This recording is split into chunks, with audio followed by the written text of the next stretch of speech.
Madam Speaker.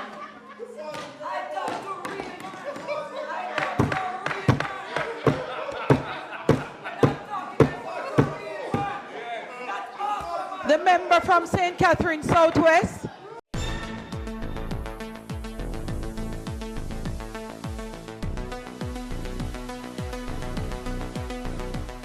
Major Debs presents to you Heart of the World. This prolific album is both inspiring and uplifting. It captures the pain and joy of the people while advocating for rights and justice with tracks like Your Pain, No Mining, Warning, and title track Heart of the World. Play Jam Music by purchasing or streaming the Heart of the World album on iTunes, Apple Music, Spotify, YouTube, and all digital platforms. Heart of the World by Major Debs, produced by Jam Music Enterprise and Theotype Studio. Bless up ABR family and viewers. Welcome back to the channel. It's your girl Isabel Rose, and in this one, the People's National Party lays out more plans to curtail corruption and crime and violence that plagues our society, as well as the mayor of St. James has been given a deadline from the political ombudsman to explain the removal of opposition's campaign posters. Stay tuned for the details at hand. Don't forget to like, share, and subscribe to the channel. In the meantime, thanks for the continued support on Tika's Kitchen. Continue to support, subscribe to her channel, watch some of the videos, like up some of the videos, and share out the videos. Please and thanks. So ABR family, after island-wide reaction to the government taking a stance against JFJ's protest of increased police killing, we're seeing the opposition in a sectoral debate in Parliament basically outlining some more plans as it relates to, curtailing corruption levels and crime and violence in our island. To which Jackson gave a presentation and he laid out same, and he even went on to speak about the whole boundary of Portmore and the gerrymandering of this government, to which Everall Warmington created an outburst in Parliament and proceeded to descend the Parliament in chaos, to which Denise Daly basically told him what all of us wanted to tell him from a longer time. So it's safe to say that Everall Warmington has really met his match.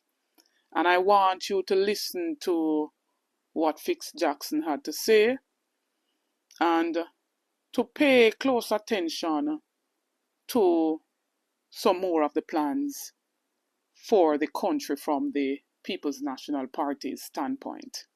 We have a holistic vision of security, justice, and opportunity. The PNP's plan is clear. 1, targeted security.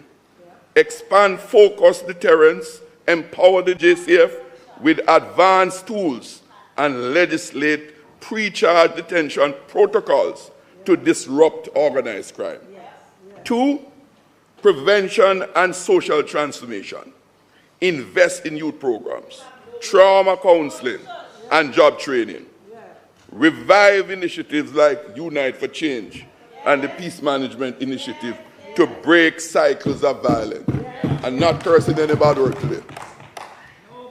Number 3, anti-corruption vigilance. Strengthen the Integrity Commission, enact unexplained wealth orders, and mandate body-worn cameras and other mechanisms to restore public trust. 4, data-driven governance. Allocate resources based on evidence, not political expediency. Track financial crimes and audit public spending rigorously. In concluding on this subject, Mr. Speaker, the JLP's legacy is one of stagnation and self-interest. But Jamaica's resilience is undimmed. The PNP's vision of a nation secure, just, and free from corruption is within our reach. Mr. Speaker, let us champion this change together. Let us build a Jamaica where safety is not bought at the cost of liberty, where prosperity is not stolen by the corrupt. But let us put Jamaica first, so every citizen can say, with pride, choose Jamaica, Jamaica nice. Choose a corrupt-free Jamaica.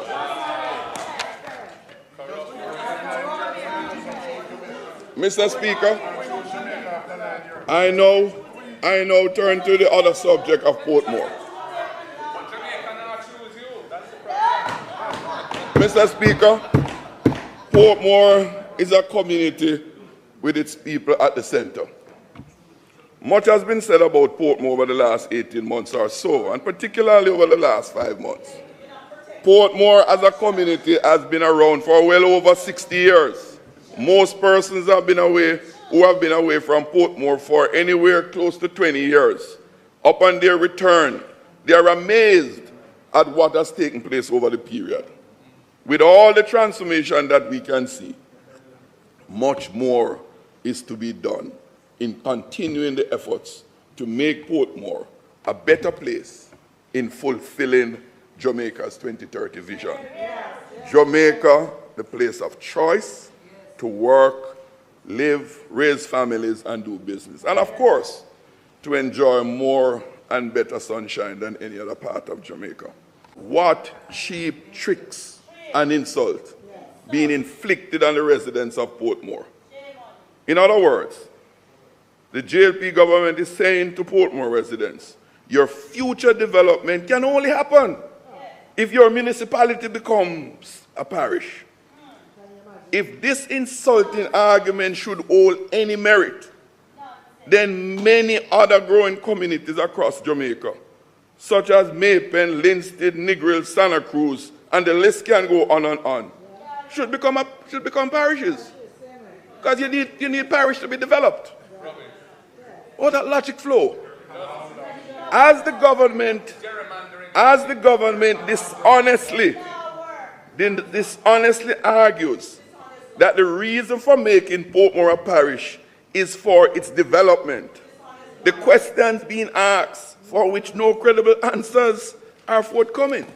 They ask the question, Mr. Speaker, will becoming a parish cause the roads to be fixed and maintained? No. Will becoming a parish cause more reliable water supplies? No. Will becoming a parish cause the communities to be more secure than they are now? No. Will becoming a parish cause the sewage treatment plant in Greater Portmore to be maintained? No. And the perpetual stench from the ponds end? No. Will becoming a parish cause us not to have any or less mosquitoes? No.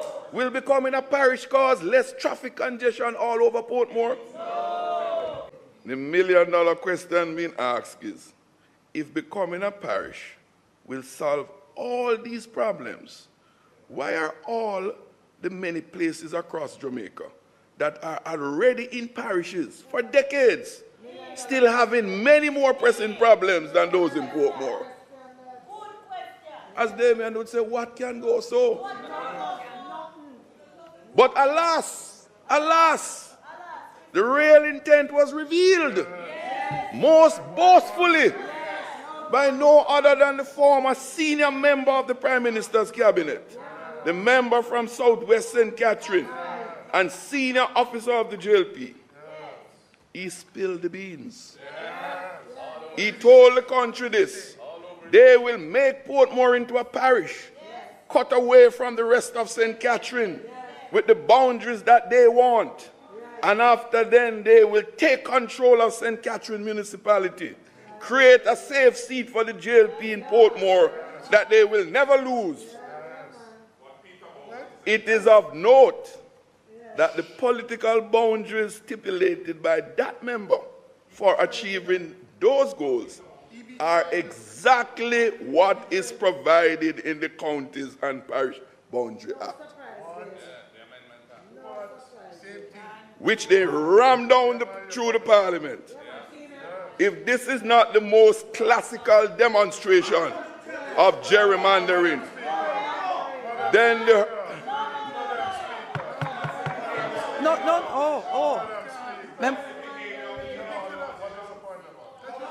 Mem- member. Hold a moment, member. You've asked for a point of order. Hold a moment respectfully. Member, what is your point of order? Madam Speaker, the member just attacked me. What I said on the platform. But the issue is, he's saying what I said on the political platform. Why don't he tell the country he broke his son on when she defended his mother from people? Sit down. Sit down. Sit down. Sit down. Sit down. Sit down.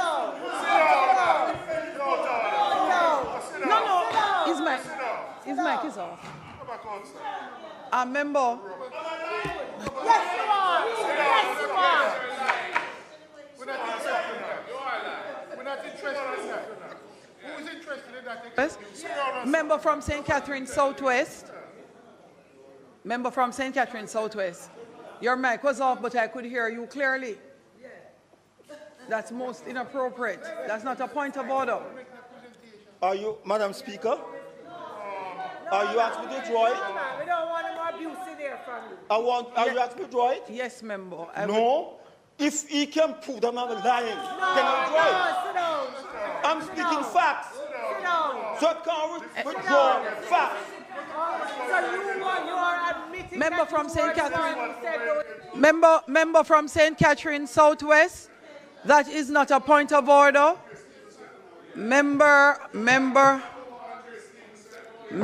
from St. Catherine Southwest. That's not a point of order.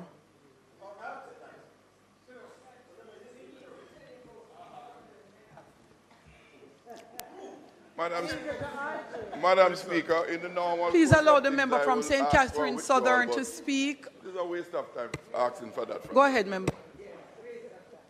Waste of time. I will continue from where I left off.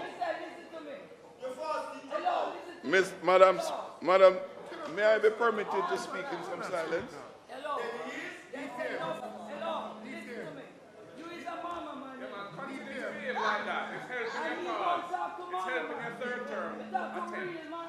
Madam Speaker.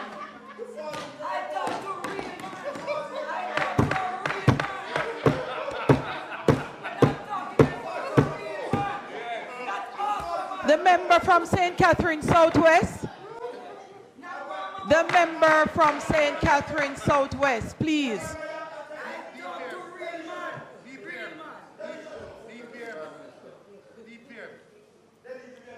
The member from St. Catherine Southwest. This is the last time you'll be spoken to, sir. He's uninjured. Member from St. Catherine Southern, please proceed. Thank you, Madam Speaker. I will continue where I left off. If this is not the most classical demonstration of gerrymandering, then the earth is not round, it is square.